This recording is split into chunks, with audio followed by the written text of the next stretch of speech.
Hey guys, what's up? This is Carr with DoveEyeFilms, and today we're going to be showing you how to create the Harry Potter wand blast effects seen in our Harry Potter death duel video. So I'll just be showing you the effects right now if you haven't seen the video.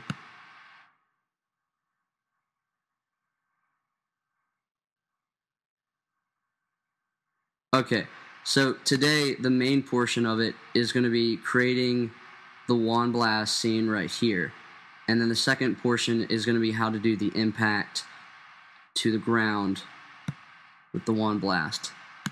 So what you're going to first want to do is open up After Effects. Just wait for that to load.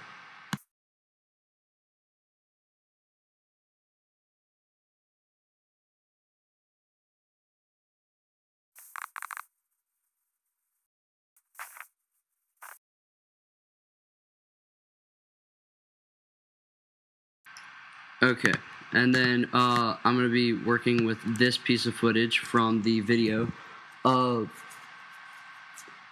So what you're going to first want to do is go to New, and then go to New Null Object. Now what we're going to need to do first is we're actually going to need to track the movements of the wand. Now see how I have to actually track the movement that my hand is making with the wand, so that when we go into the effect will actually follow how the wand is actually moving. So pull up your tracker here and click on this right here and just go track motion. Now, this is going to take a lot of time, so I'm going to speed through this, and I will meet y'all back when I am actually done with this.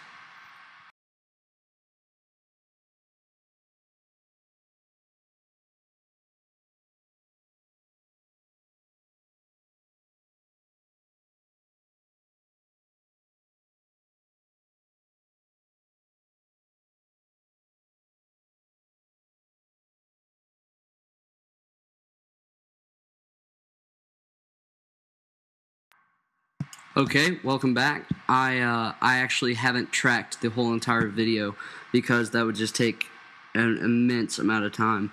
But what I've tracked is I've actually tracked 2 wand casts right here. Now, once you have that tracked, we're going to set that aside for a minute, and we're going to go into creating our lightning. Now, this is going to take a lot of listening, and there's a lot of settings on this one to get it right, so just if you have to pause the video, do so, but I have to go really fast in this tutorial, so we'll have room for the next one. Let's go to a new solid and make it black. Go OK. Go to Effects, Generate, and do Advanced Lightning. Now immediately change it from directional to strike, and drop down all of your menus right here because we're going to be using all of them.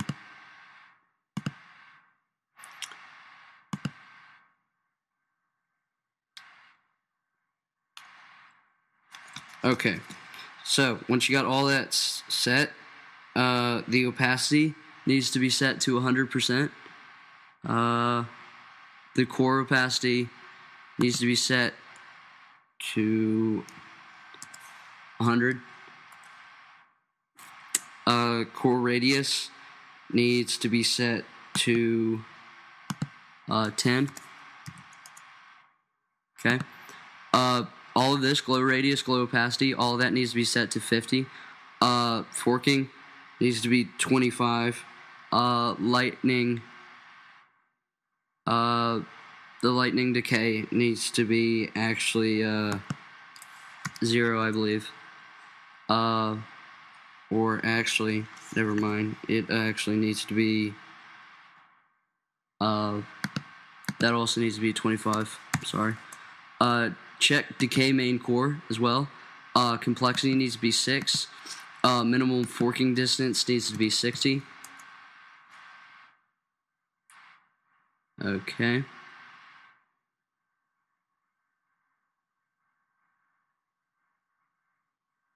This needs to be 0, I think.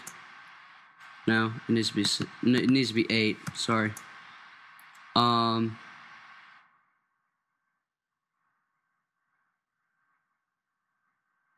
core drain needs to be 0. Fork strength needs to be 30. Fork variation needs to be 20. And let me just check over all my settings real quick.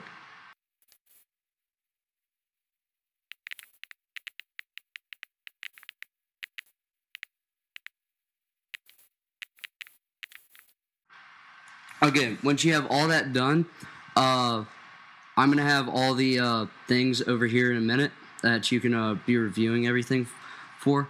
So once you have all that done, what you're going to want to do is get a core color.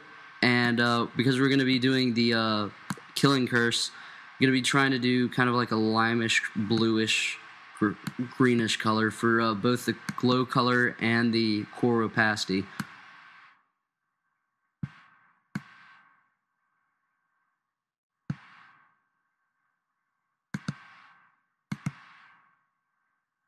Okay. You might want to increase some of this a little bit. And I'll also increase the core radius to 10. So that's about right. Okay, so now that we have all that done, go to the origin right here. So just drop that down with the effects, advanced lightning, origin. And what you're also going to want to do is drop down the null object and the position, copy the position, and in the exact spot, paste it with the origin.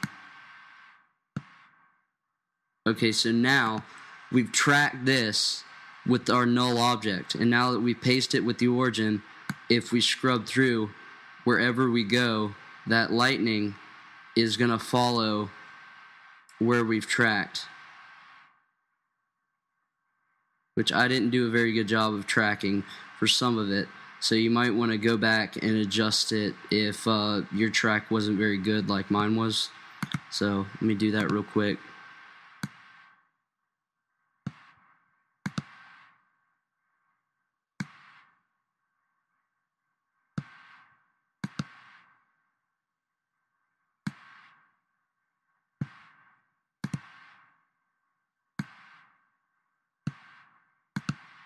Okay, so now that we have that done, what you're gonna want to do is go back to your black layer with everything on it that you've been doing with the wand blast, and you're gonna want to do effect and go down to distort and turbulent displace. Now, after you've done turbulent displace, what you're going to want to do is keyframe all of this. Everything that we're about to do, keyframe all of it. So click all of this, and what you're going to want to do is the turbulent amount to 100. Just get out of all this. Okay, and then the turbulent complexity to 5. And now, right when you cast, all of this needs to be set correctly. Evolution needs to be 0, 0. But at the ending of your cast, so let me go through this. Right there would be the end of my cast, right there. So set the evolution to 2 full cycles. Okay. Let's go through that. Wait.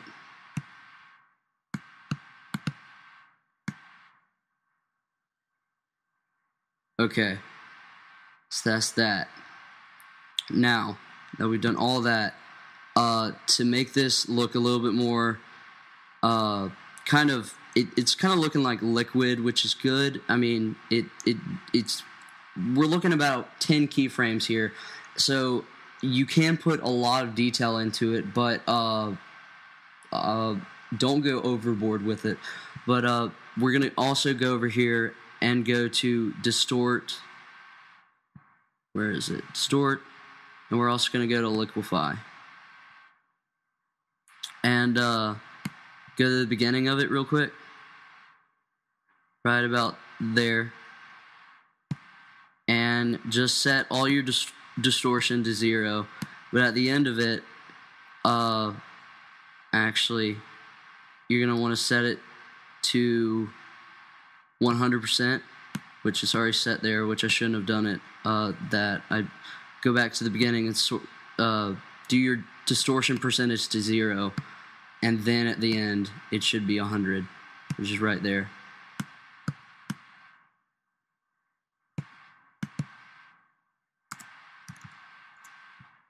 Now go in the middle, let's say about right there, and just with the finger tool right here, just make it look really, really, really jagged, sort of. And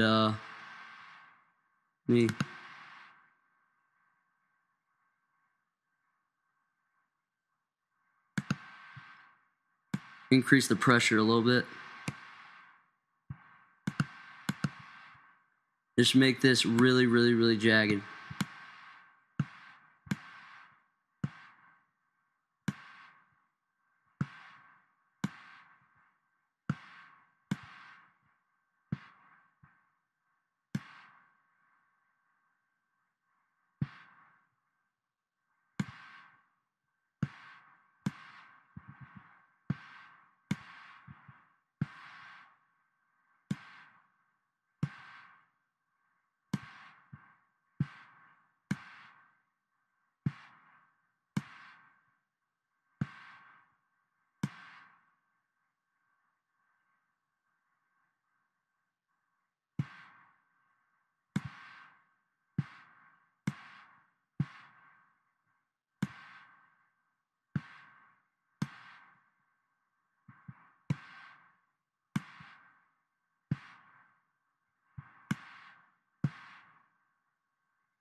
And that's looking pretty good.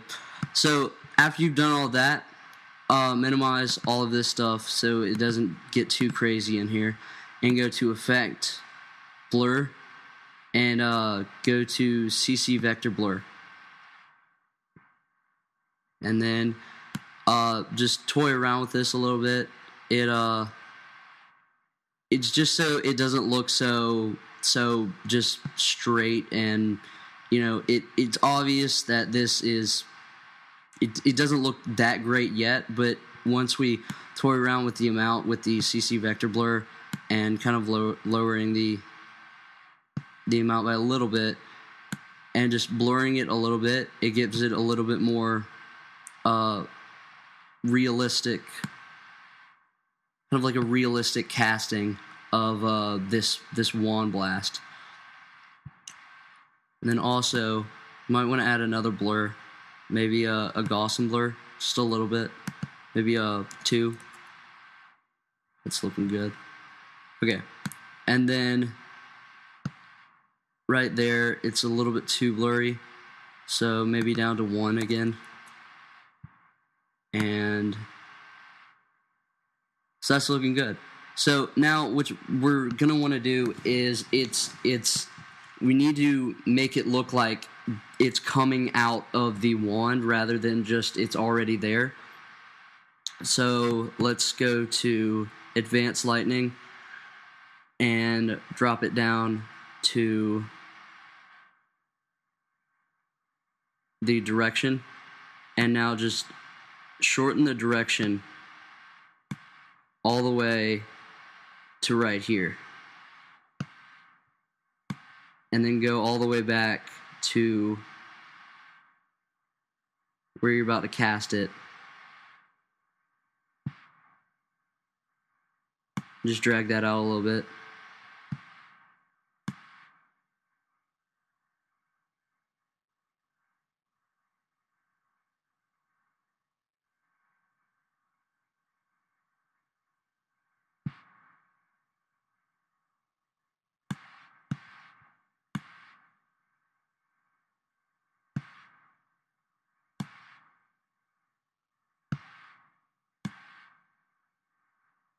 And right there when I cast it, because I'm flinging it towards the right, let's push this to go this way.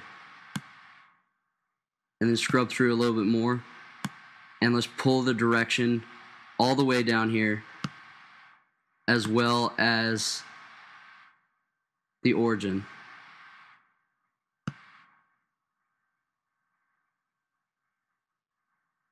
And then scrub through a little bit more. Just make sure that that's going to be gone out of frame.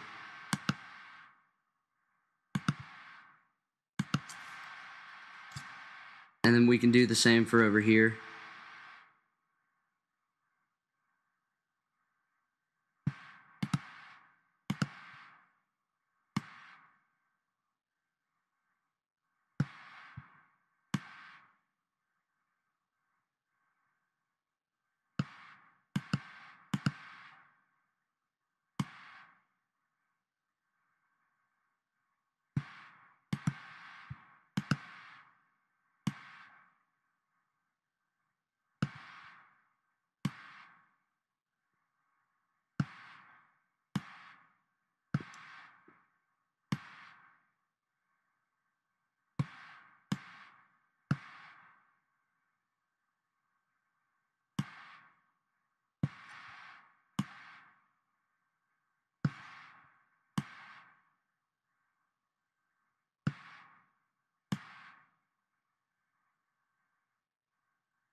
Okay, and now that we're done with that, the next portion of this will conclude in the next part of the tutorial.